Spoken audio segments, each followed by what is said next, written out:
Shalom, shalom, bien-aimés, que le Seigneur vous bénisse. Sa grâce demeure sur vous, au nom suprême de Jésus-Christ.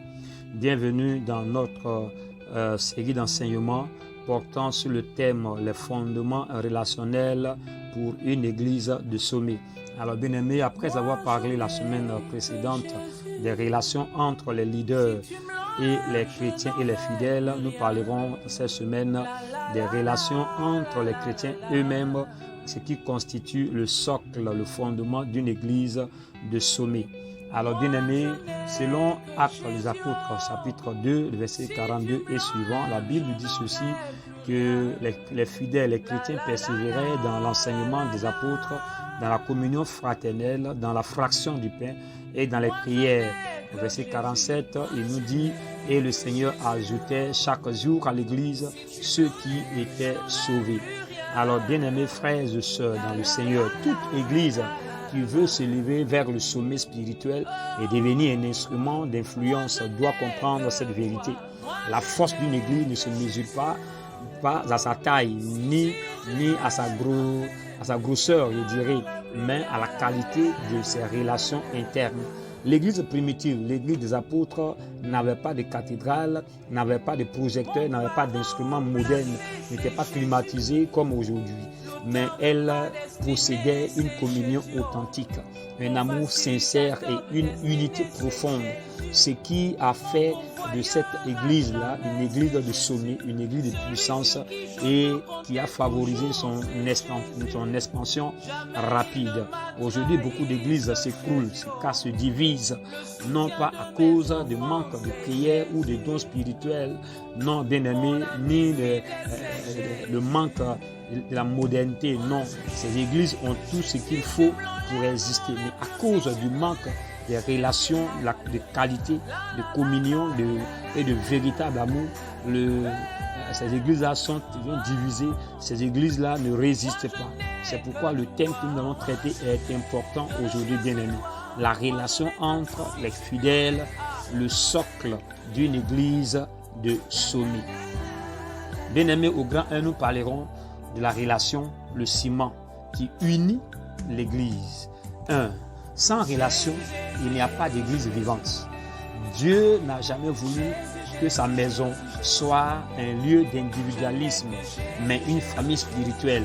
Il persévérait dans la communion fraternelle, comme le dit Actes chapitre 2, verset 42. Une église de sommet est une église où les fidèles se connaissent, premièrement.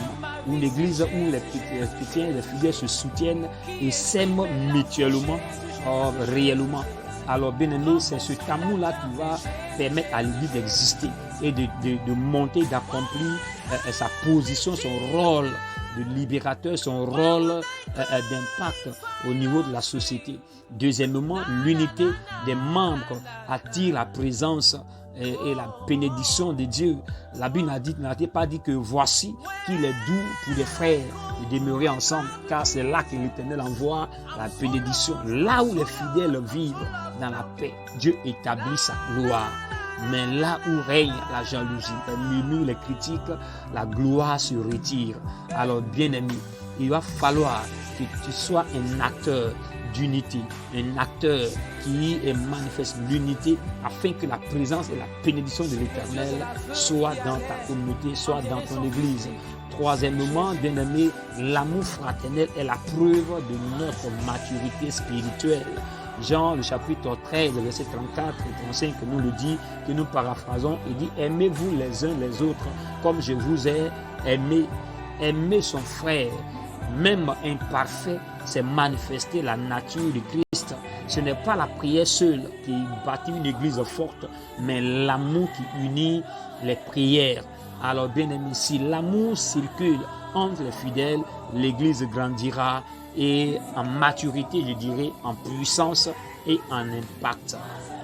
Au grand 2, nous voulons parler des piliers d'une relation saine entre les fidèles. Qu'est-ce qui est la base d'une relation saine entre les membres d'une église locale, d'une communauté locale, d'une dénomination? le premier pilier qui est commun à toute église, qui se veut grande, qui se veut puissante, qui se veut une église d'impact, est le pardon et la réconciliation entre les membres. Éphésiens, le chapitre 4, le verset 32 nous le dit. Il dit pardonnez-vous réciproquement.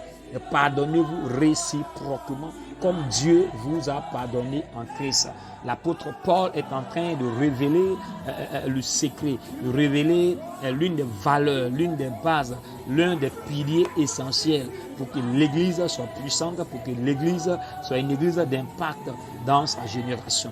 Bien aimé, le diable détruit les églises par l'amertume et les offenses. Mais quand les fidèles savent pardonner, quand ils savent se pardonner, ils ferment la porte à l'ennemi. Bien aimé, une blessure non guérie dans le cœur d'un membre